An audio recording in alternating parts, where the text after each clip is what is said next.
Good evening, this is Sean with Paradise Veggies. I'm here in the garden. I'm at my tomato trellis, and what I want to show you guys that is what has happened in the last month. So a month ago I shot a video, guys, for you showing my tomato plant here, and I think in the video it was April 1st. It was about a foot off the ground, but now it has grown all the way to the trellis. Now it hasn't come out the top yet, but interesting thing, let's guess about a foot from the top. It was a foot below. I have grown the plant nearly 6 feet in 1 month. So I'm at the top, and go back to my previous video to see what is supposed to happen next, or I'll just tell you. Hopefully I'm going to grow the plant out across the top of the trellis and have tomatoes hanging out underneath. Now here are two of the tomatoes, and you're saying, Sean, that is the puniest looking tomato I've ever seen. Actually, this is a cherry tomato, so that's a very large orange.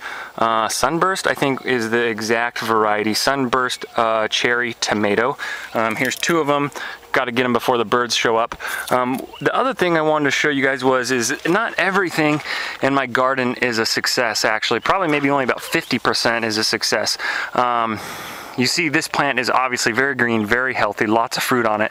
And this one next to it is very small, and actually it might probably be a little bit hard to see from the camera, but there's actually a disease or some type of plant disease that's growing all over the stalk. So I clipped off all the leaves that were nasty looking. You can kind of see it on that one, and it didn't really heal up.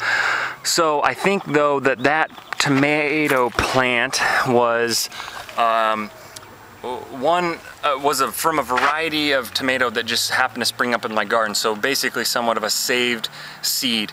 That's why I'm not super into saving my seeds, because once you start hybridizing your own variety, that plant really hasn't had a lot of time to mature its genetic code, so it can be very susceptible to diseases. It can be, in need of a lot of fertilizer, and there's enough of a learning curve to deal with proven varieties. So what I'm going to do is I'm going to go ahead, and I have dissolved some azomite in this bucket here, and I'm going to add it to my flourishing plant, but I'm also going to add it to the sick one to see what happens. Something else that's interesting, I have finally started to get some tomatillos, so very excited about that. Hope you guys like my video.